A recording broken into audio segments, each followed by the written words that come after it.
Good evening everyone.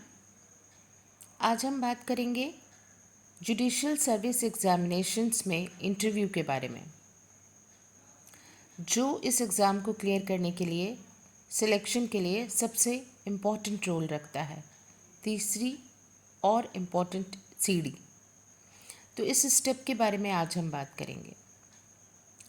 Judicial service examinations के बारे में बात करें तो ये एक रेप्यूटेड सर्विस है, एक प्रतिष्ठित सेवा है, और इस एग्ज़ाम को स्टेट लेवल पे डिफरेंट स्टेट्स के थ्रू जब करवाया जाता है तो उसके लिए जो क्वालिफ़िकेशन है वो इंडियन सिटीज़न होना चाहिए, लॉ ग्रेजुएट होना चाहिए और अदर कुछ प्रेस्क्राइब क्वालिफ़िकेशंस अदर सभी स्टेट्स के अकॉर्डिंग रखी गई हैं। और इसमें इन जनरल भी 3 स्टेप्स होते हैं। प्रिलिमिनरी एग्जामिनेशंस प्रारंभिक परीक्षा, देन मेन एग्जामिनेशन मुख्य परीक्षा जो सब्जेक्टिव होती है, और उसके बाद interview individual examination of personality. Interview में उन कैंडिडेट्स को कॉल किया जाता है जो मेन एग्जामिनेशन में मुख्य परीक्षा में क्वालिफाइड हैं। और इंटरव्यू के थ्रू, साक्षात्कार के थ्रू एक कैंडिडेट का मेंटल लेवल देखा जाता है, उसकी रीजनिंग पावर, तार्किक शक्ति क्या है, बौद्धिक शक्ति क्या है, इंटेलेक्चुअल पावर, इसको टेस्ट किया जाता है। साथ ही ये भी देखा जाता है कि कैंडिडेट का बिहेवियर, उसका कंडक्ट इस पोस्ट की गरिमा के अकॉर्डिंग है या नहीं। हर एक पद की अपनी एक गरिमा होती है, तो क्या वो कैंडिडेट का जो आचरण है वो उस पद की गरिमा के अनुकूल है या नहीं है, इस बात को टेस्ट किया जाता है।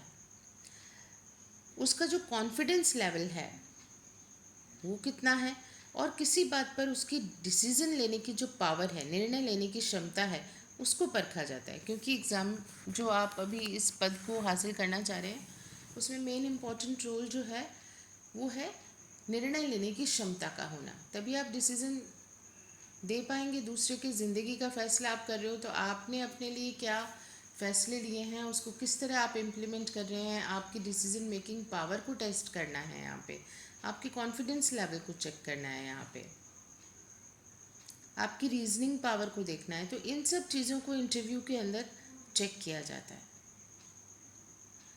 तो इंटरव्यू एक आर्ट है, साक्षात्कार एक तरीके से आप कह सकते हैं कला है।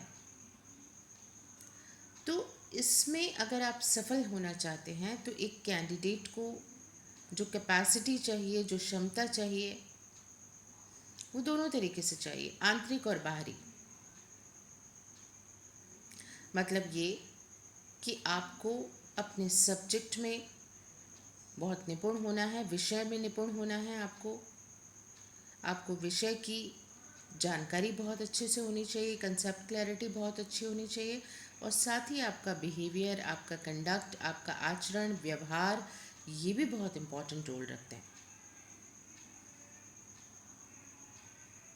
ये ज़रूरी नहीं है कि बहुत जो इंटेलिजेंट व्यक्ति है, जिसको विषय की बहुत ज़्यादा पकड़ है, बुद्धिमान है वो, लेकिन वो इंटरव्यू में सफल हो जाए, ऐसा ज़रूरी नहीं है।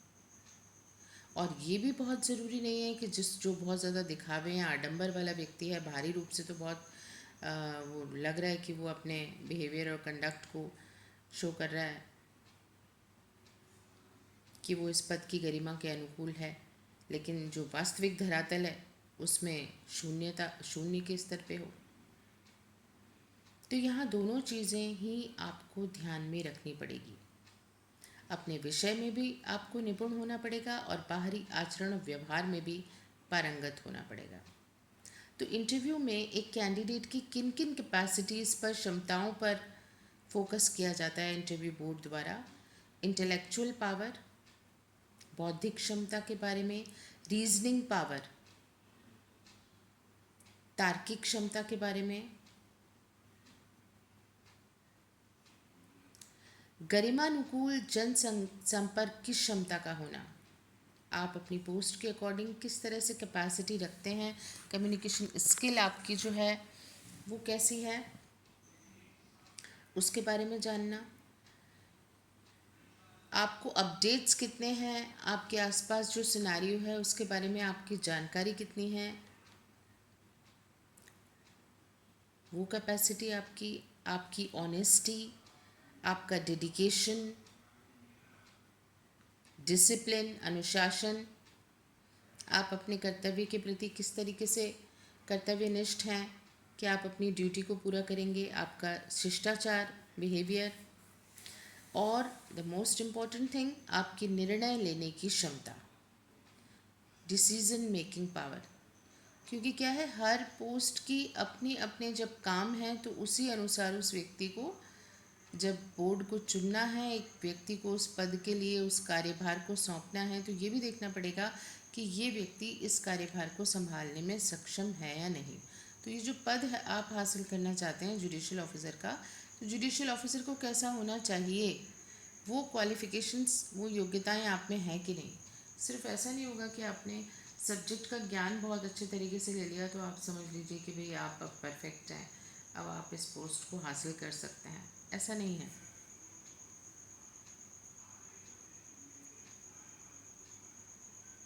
तो इन सब चीज़ों पे आपको ध्यान देना पड़ेगा। आपका कॉन्फिडेंस लेवल क्या है, आपकी इवन सोच का भी फ़र्क पड़ता है। आप किस तरीके के अपने जो है वो विचार रखते हैं, शिष्टाचार में आप कैसे हैं, आपका सामान्य ज्ञान कैसा है, आपका ड्रेसिंग सेंस क्या है, वेशभूषा जो आप कहते हैं ना, ड्रेसअप जो हम कैरी करते हैं उसी से अपन पहचाने जाते हैं, हमारे विचार पता लगते हैं, हम क्या लिखते हैं, हम क्या बोलते हैं, उससे हमारे बारे में पता लगता है। किसी चीज़ के बारे में हमारा उत्साह कैसा है, एंथुजियाज्म कैसा है, ज़िंदगी के बारे में हमारा नज़रिया कैसा है, आधा ग्लास खाली देखते हैं, भरा हुआ देखते हैं। ये जनरल चीज़ें जो से आप अपन बात कर रहे हैं, ये जनरल चीज़ों का भी यहाँ पे बहुत इंपॉर्टेंट रोल होता है, क्योंकि अल्टीमेटली सबसे पहले आपको बेसिक ह्यूमैनिटी की चीज़ें आनी चाहिए और बाकी जो सब्जेक्ट की चीज़ें होती हैं वो लेटर ऑन काम करेंगी। तो इंटरव्यू में भी यही फॉर्मूला काम करता है। बेसिक जो चीज़ें हैं उसके बारे में आपको नॉलेज है या नहीं, जिसके थ्रू आपको इस आपके सराउंडिंग्स में काम करना है, जो आपका आसपास का वातावरण होगा, जो लोग होंगे जिनसे आप गो थ्रू होंगे, आपको उनसे डील करने की कैपेसिटी भी आती है या नहीं आती है। तो सिर्फ इससे थोड़ी होगा कि आपको सेक्शंस बहुत अच्छे तरीके से याद हैं तो अब आप कॉम्पिटेंट हैं। अगर आप में धीरज ही नहीं है, धैर्य ही नहीं है, आप किसी की बात सुन ही नहीं सकते हैं, अगर आप घबरा जाते हैं, कॉन्फिडेंस लेवल आपका नहीं है, अगर आप बहुत निराश हो जाते हैं बड़ी जल्दी, किसी बात से घबरा जाते हैं, आपको क्वेश्चन का जवाब देना नहीं आया, तो आपको बेसिक शिष्टाचार के नियम ही पता नहीं है, कैसे बैठना चाहिए, बोर्ड के सामने कैसे बैठना है, इसी से पता लग जाता है। सिटिंग, आप जब इंटरव्यू बोर्ड में हॉल में अंदर एंटर करेंगे, आपसे बैठने को कहा जा रहा है, आप बैठ रहे हैं और कैसे बैठ रहे हैं आप, इन सब चीज़ों का बहुत प्रभाव पड़ता है। सामने वाला आपको जज कर रहा होता है, तो परमिशन लेके हम एंटर कर रहे हैं, बिना परमिशन लिए एंटर कर रहे हैं, आपकी सहनशीलता कितनी है, आपको किसी क्वेश्चन के बारे में अगर पूछा जा रहा है तो आप शांति से सुन रहे हैं, जवाब दे रहे हैं, रिस्पेक्टफुली जवाब दे रहे हैं, आपको नहीं भी आ रहा है तो ऐसा तो नहीं हो रहा है कि आप अपनी बात पे ही अड़ रहे हैं कि नहीं ये नहीं यही होगा। आप किस तरह आर्ग्यू कर रहे हैं, आपको क्रोध आ रहा है, गुस्सा आ रहा है, क्या गुस्सा दिलाने की कोशिश की जाएगी आपको, इस तरीके के क्वेश्चंस आपके सामने रखे जाएंगे कि अब आपके धैर्य का एग्ज़ाम होना है। आप शांतिपूर्वक चीज़ों को सुन रहे हैं या फिर आप फेस किस तरह करते हैं, क्योंकि ज़िंदगी में जब अपने सामने, जब थियोरेटिकल चीज़ें अलग हैं, जब लाइफ में हमारे सामने कोई फेजेस आते हैं तो हम उसे किस तरीके से फेस करते हैं, वही अपना मेन एग्ज़ाम होता है। बहुत अच्छे टॉप रैंक होल्डर हैं साहब, 100 में से 99 मार्क्स लेके आते हैं, लेकिन ज़िंदगी की जो लड़ाइयाँ होती हैं उनमें वो असफल भी हो जाते हैं। किताबी ज्ञान इस, आप कहिए वो एक डिफरेंट एस्पेक्ट है, ज़िंदगी का ज्ञान एक बिल्कुल डिफरेंट चीज़ है। तो आपको क्या चीज़ें शिष्टाचार की आती हैं, व्यवहार की आती हैं, सहनशीलता में आप कैसे हैं, व्यवहार में आप कैसे हैं, आपका जनरल नॉलेज जी के आसपास क्या हो रहा है वो कैसा है, आपका इन्फिनिटी कॉम्प्लेक्स तो नहीं है, आप कहीं किसी बात से कहीं जो है वो अपने अंदर कमी है तो आपका विश्वास डगमगाएगा। अगर आप में हीन भावना होगी, इन्फिनिटी कॉम्प्लेक्स होगा, तो उस सिचुएशन में आपका कॉन्फिडेंस लेवल जो है वो डगमगाएगा। मुझे बहुत अच्छी इंग्लिश नहीं आती, मैं बहुत मोटा हूँ, मैं बहुत पतला हूँ, मैंने जो ये ड्रेस कैरी किया हुआ है ये तो बहुत एक्सपेंसिव नहीं है, ये सस्ता सा है, मैं किसी शेड्यूल कास्ट से या किसी और जो है रिजर्वेशन वाली कास्ट से बिलोंग करता हूँ, अगर मैं जनरल नहीं हूँ, या मैं बहुत गरीब हूँ, या मुझे बहुत नॉलेज कम है, अभी अभी तो मुझे नहीं आता, ये नहीं आता मुझे, मतलब आपको कोई ना कोई पॉइंट ऐसा है जिस पे आप खो जा रहे हैं, अपने कॉन्फिडेंस लेवल को खोते हैं। तो यहाँ अगर आप अपना कॉन्फिडेंस लेवल ही खोएंगे तो आप टूट जाएंगे। आपका सिलेक्शन कैसे होगा इस सिचुएशन में? ये ज़िंदगी जो है आपका इम्तिहान लेने के लिए अब यहाँ इंटरव्यू लेवल पे आती है कि आपको जो घबराहट हो रही है जो इंटरव्यू के टाइम पे होगी, this is a human nature. तो उस सिचुएशन में आप घबराहट के बगैर और अपना कॉन्फिडेंस लेवल बरकरार रखते हुए किस तरीके से आप जो है इस इंटरव्यू को फेस करें। तो ये सिर्फ इंटरव्यू को फेस करने वाला एक 15-20 मिनट आधे घंटे का समय नहीं होता है।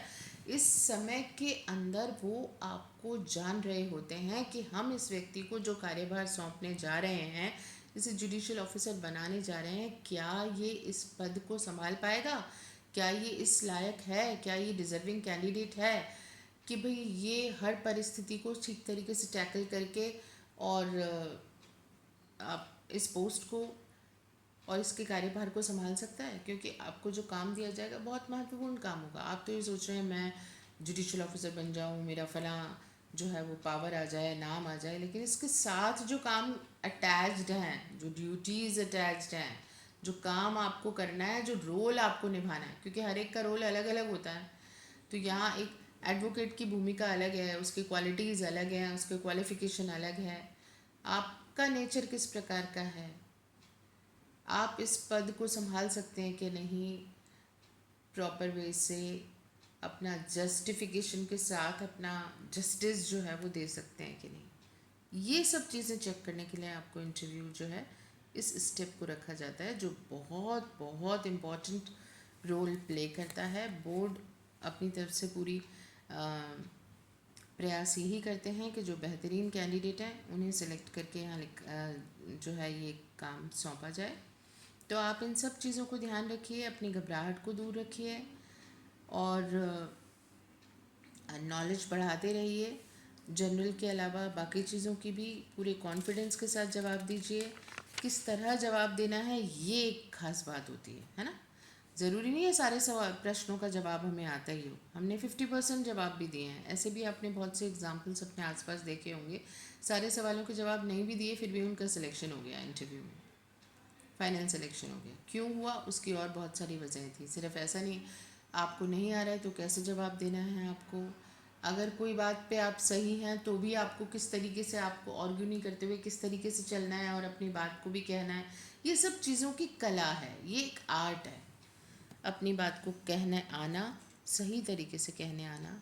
इवन आप जो डॉक्यूमेंट्स लेके गए हैं उसको आपने अपने हाथ में रखा है, वो फाइल टेबल पे रखी है, आपने आपने बैठने का पोस्चर क्या रखा है, बहुत बहुत सारी चीज़ें, छोटी छोटी चीज़ें हैं लेकिन इम्पॉर्टेंट रोल प्ले करती हैं, आपकी पर्सनालिटी को बताती हैं बोर्ड को। तो आप अपना इंट्रोडक्शन अपनी मेंस कॉपी के ज़रिए तो बोर्ड को दे देते हैं। अब बोर्ड जो है वो काफ़ी चीज़ें तो आपके मेंस एग्जामिनेशन में, आपकी हैंड राइटिंग, आपका लिखना, आपकी लिखावट, ये ऐसे के पेपर जो लिए जाते हैं वो इसलिए लिए जाते हैं आपकी सोच का पता लगे, और बाकी सारी चीज़ें जो हैं वो आप साक्षात रूप से जब उपस्थित होते हो इंटरव्यू बोर्ड के सामने तब वो आपके बारे में जानते हैं और ये डिसीज़न लेते हैं कि इस व्यक्ति को इस पद के लिए चुना जाना चाहिए या नहीं। तो ये बहुत सी चीज़ें हैं जो कि आपको ध्यान रखनी चाहिए। तो आप फोकस ये करिए कि अगर आप सेलेक्ट होना चाहते हैं तो सबसे पहले तो हमें पता हो कि डेस्टिनेशन क्या है, जाना कहाँ है, क्या क्या काम करना है। जैसे अपने को अब यहाँ तो पता होता है कि भाई आईपीसी में इतने सेक्शन है अपने को पढ़ने हैं, इस फलां सब्जेक्ट के इतने सेक्शन है हमें पढ़ने हैं। तो अब इंटरव्यू को आप क्लियर करना चाहते हैं, इंटरव्यू आपका टारगेट है अभी इस समय पे कि मुझे अब इस फेस को फेस करना है और साथ में मुझे क्लियर भी करना है, तो आपको ये पता होना चाहिए कि इंटरव्यू बोर्ड आपसे क्या क्या एक्सपेक्ट करता है। तो उन चीज़ों के बारे में आप ध्यान रखिए और उस पर आप काम कीजिए। Wish you